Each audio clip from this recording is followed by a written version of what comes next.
It chugs across northern India, clocking plenty of miles, of course.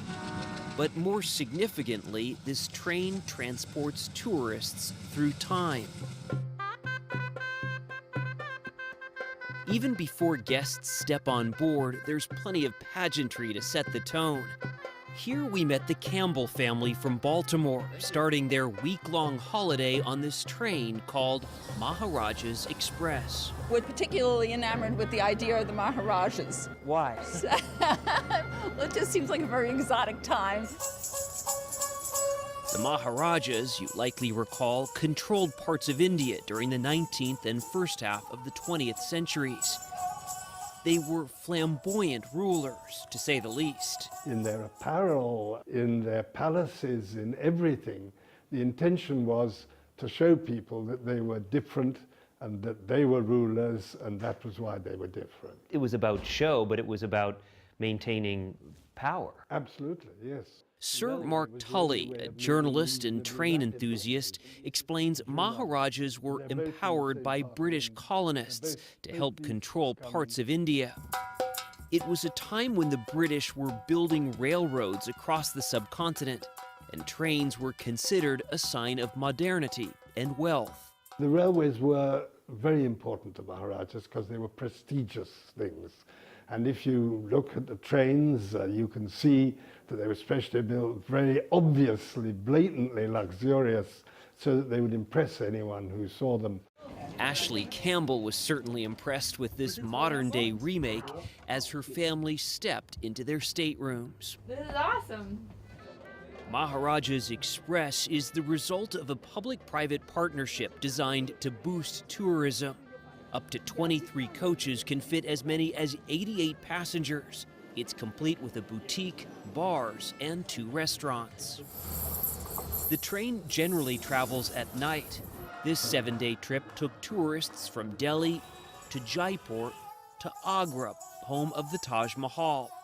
Then on to other stops in North India, including Varanasi, and back to Delhi. A week of eating and sleeping on a train means this place is a key part of the equation. And John Stone has been the onboard chef here for 3 years. The pepper which we are using is very similar to paprika. It only gives out the color and not the heat. He whips up Western and Indian food from this moving kitchen, the size of, well, a train car. He seems utterly unfazed by the whole thing. Stone visits each and every table and prides himself on accommodating any request. Did you sleep well? We sat down together in a dining room with a whimsical peacock theme. He explained the meaning of Maharaja. Maha means big and Raja means king. When you combine both the words, it becomes a big king. That means a king who's superior to all the other kings. Stone is quite sure this train and his cooking lives up to such a name. For him, working here was, well, a process of elimination. I worked on the cruise lines. I worked for a 7-star, a 5-star. I worked for palaces and resorts. I've done outdoor caterings. I've done camp caterings. I've done air catering. The only catering left for me was train catering. so I got this opportunity and I grabbed it. To India. It was also something different for the Campbells, who traveled around the world as a family, but never quite like this, says Colin. From whatever I think we could imagine, this has exceeded that, from the environment to the service to every detail. They took in the sights, even playing a bit of elephant polo in Jaipur. It's hardly a bargain vacation, though.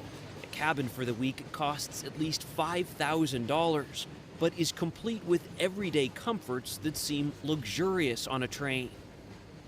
For those who really want to splurge, the presidential suite can be yours for $23,000 a week.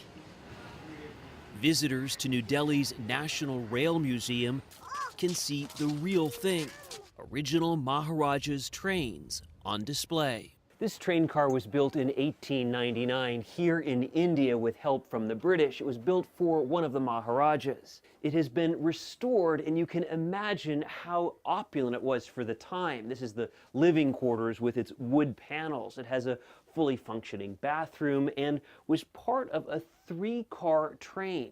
There was another car that was for dining and another just for the Maharaja's wife. The idea really was that the Maharaja should ride in something which was very special, very different to what anyone else rode in. Your typical Indian train experience looks a little more like this, with passengers crammed into old cars. It's not exactly luxurious.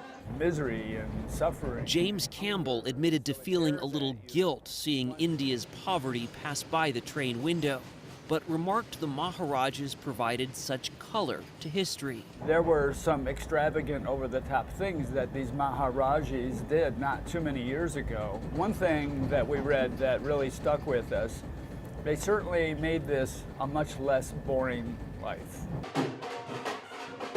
There was nothing boring about disembarking at this station near Jaipur, where this made-for-tourists scene would have perhaps impressed even a Maharaja.